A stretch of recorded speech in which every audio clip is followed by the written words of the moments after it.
Welcome to the Discourse Analyzer AI Toolkit, where articles come alive. You're listening to the audio version of our article. For the full text and an interactive experience, check out the link in the description below. Interact with any selection using our AI assistant to enhance your understanding. Let's explore.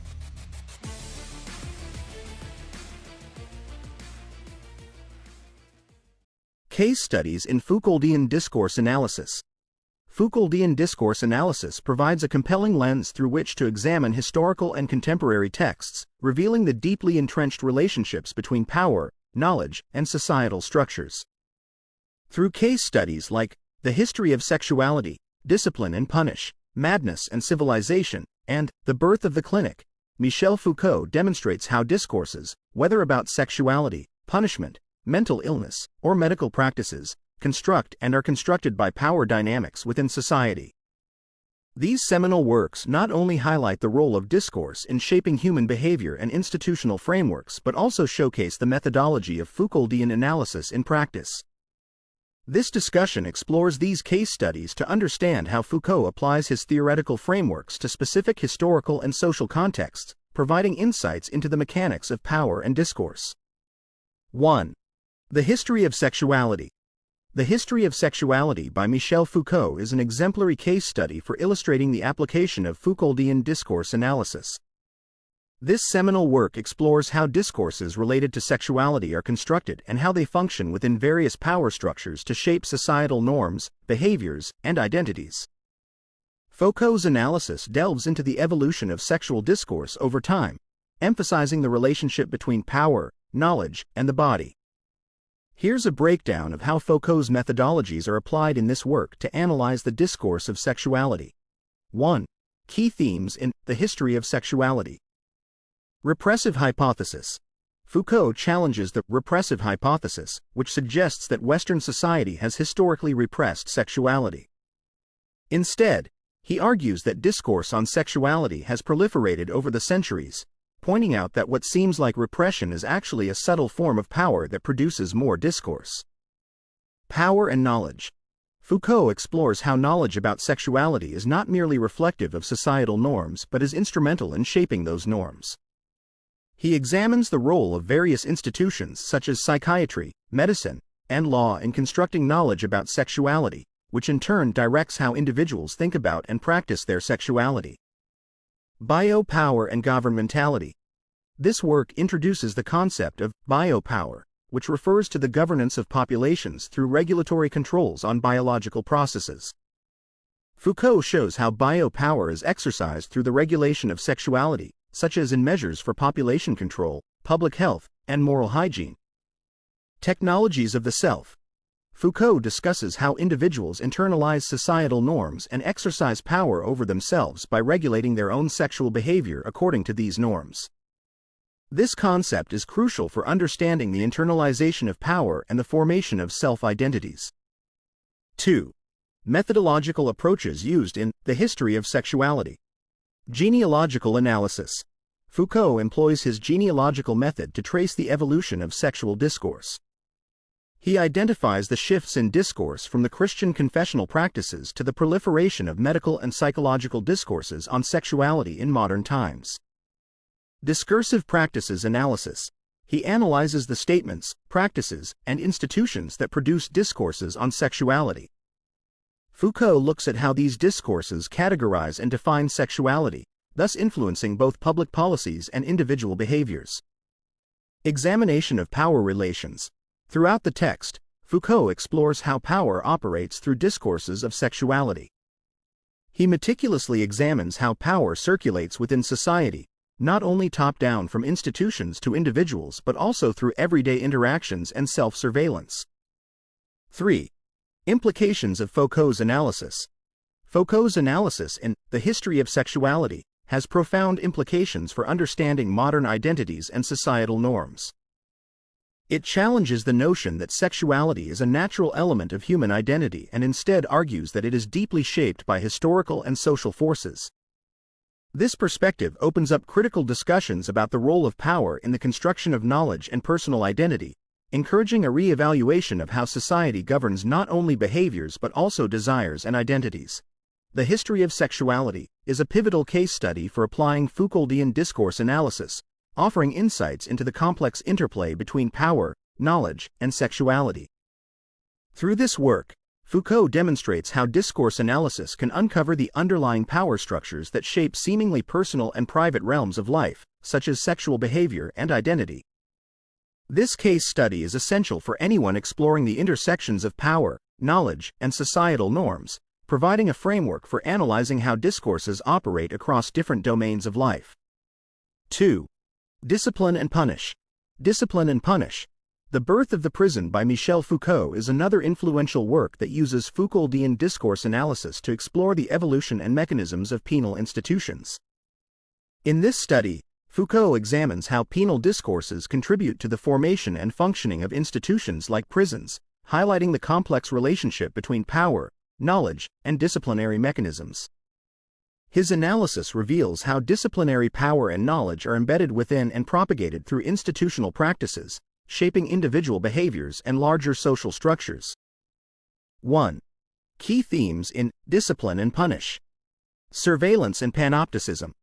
Foucault introduces the concept of the panopticon, a theoretical prison design that allows a guard to observe all inmates without them knowing whether they are being watched. This mechanism of constant visible surveillance becomes a powerful metaphor for modern disciplinary societies, illustrating how surveillance and the threat of observation alone can control behavior. Normalization and Examination. The book details how disciplinary mechanisms are used to train and normalize individuals, making their behavior more predictable and controllable. Foucault explains how institutions like schools, hospitals, and prisons use examination and observation to categorize individuals and enforce conformity. Power and Knowledge. Foucault demonstrates that knowledge about individuals, gained through surveillance and disciplinary practices, directly translates into power over those individuals. Disciplinary power is thus not only repressive but also productive. It produces a disciplined society. The Body and Punishment. Foucault traces the shift from earlier punitive measures, which involved physical torture and execution, to a new regime where the focus is on disciplining the mind and soul, primarily through incarceration and reformative techniques. 2. Methodological approaches used in Discipline and Punish. Genealogical analysis. Foucault employs a genealogical approach to trace the transformation in penal practices from the brutal physical punishments of the past to the more civilized systems of surveillance and psychological control in modern prisons. Archaeological analysis.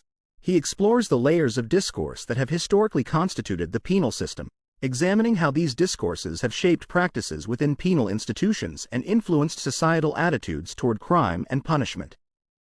Analysis of discursive practices. Foucault analyzes how language and discourse within legal and penal institutions construct criminals as a distinct category of individuals, thereby justifying specific forms of punishment and surveillance. 3.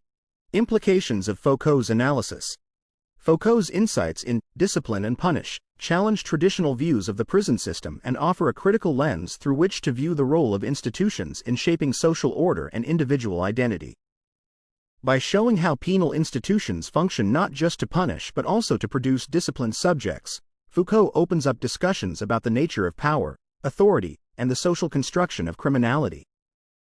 Discipline and Punish serves as a profound case study in Foucauldian discourse analysis, illustrating the powerful role that discourse plays in constructing and sustaining power structures within society.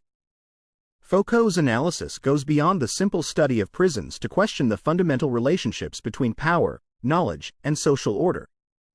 This work is essential for understanding how modern societies regulate behavior and maintain control, not through overt repression, but through subtle, normalized practices of discipline and surveillance. 3. Madness and Civilization. Madness and Civilization.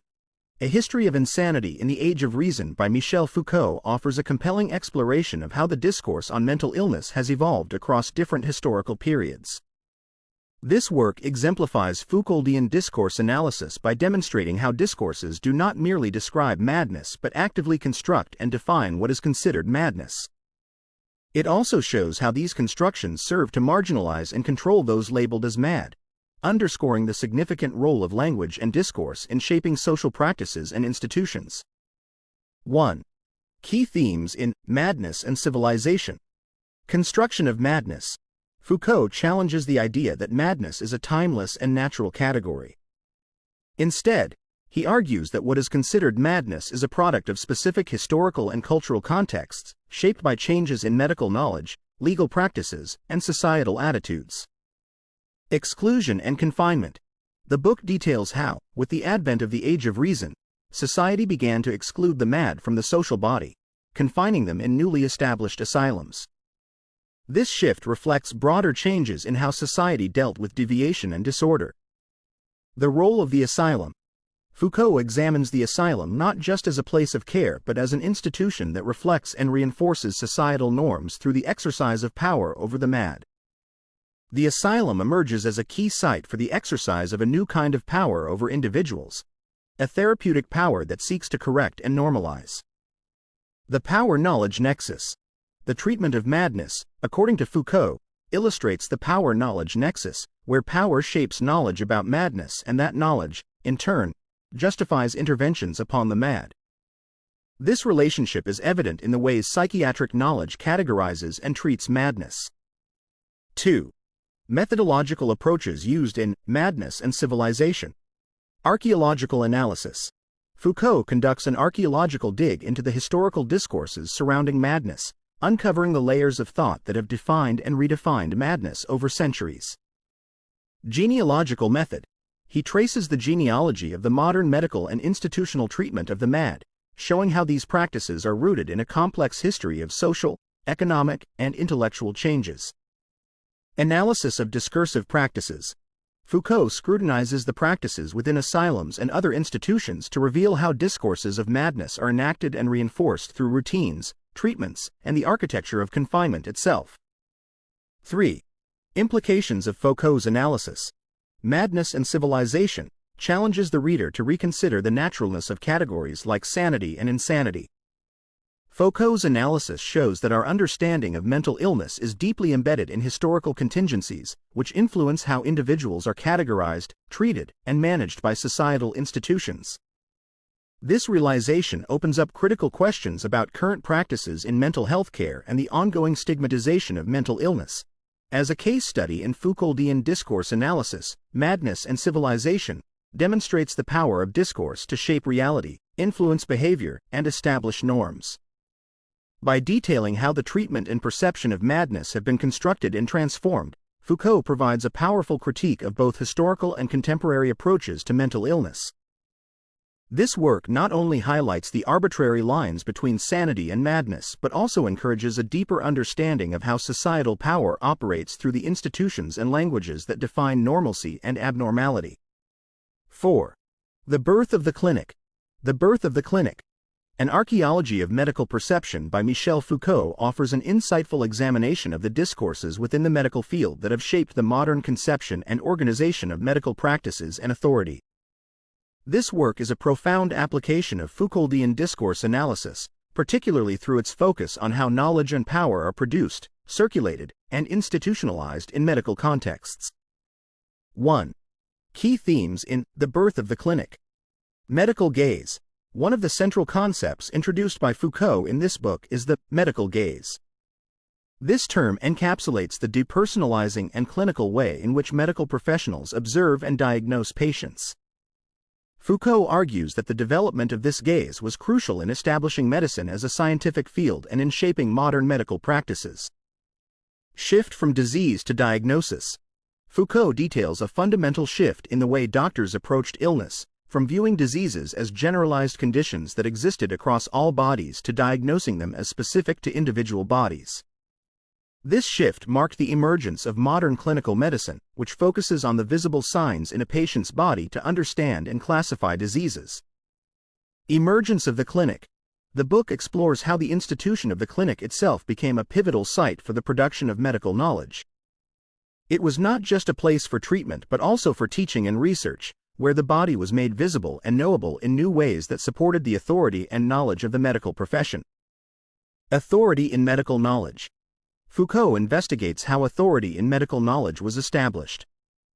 This included the standardization of medical education and the creation of a medical profession regulated by specific institutional and governmental bodies. 2. Methodological approaches used in The Birth of the Clinic. Archaeological analysis. Foucault applies his archaeological method to uncover the underlying structures of thought that have defined the medical field. This involves dissecting the layers of medical discourse and examining how certain ideas came to be accepted as truths. Analysis of discursive formations. He analyzes the rules, categories, and concepts that define medical knowledge, tracing how these elements are linked and how they have shifted over time to produce different understandings of the body and disease. Institutional analysis.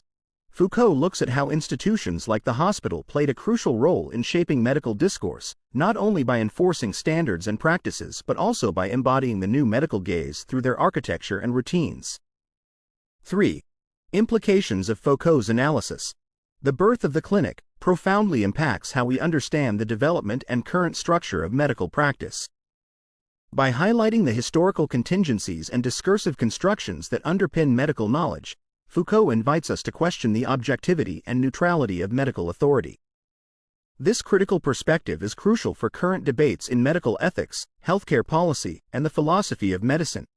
As a case study in Foucauldian Discourse Analysis, The Birth of the Clinic illustrates the power of discourse analysis to uncover the historical and social constructs that shape seemingly objective fields like medicine. Foucault's examination of the medical field through the lens of discourse, power, and knowledge production offers critical insights into how professional practices and institutions can shape, and are shaped by, the discourses they produce. This work not only enriches our understanding of the medical field but also demonstrates the broader applicability of discourse analysis in examining other professional and scientific fields. Conclusion. Michel Foucault's case studies in The History of Sexuality, Discipline and Punish, Madness and Civilization, and The Birth of the Clinic serve as foundational texts in understanding the practical applications of Foucauldian discourse analysis. Each work explores different aspects of how discourses shape and are shaped by power relations, illustrating Foucault's theories on the interplay between knowledge and power. These case studies not only provide deep insights into the specific discourses of sexuality, penal institutions, mental illness, and medical practices but also reflect broader societal implications. They demonstrate how discourses can marginalize, control, and transform individuals and groups, offering critical perspectives that continue to influence a wide range of academic disciplines and provoke thoughtful analysis of power structures in contemporary society. Frequently asked questions. What is Foucauldian discourse analysis? Foucauldian discourse analysis, FDA, examines how power relations are embedded in language and practices that produce knowledge.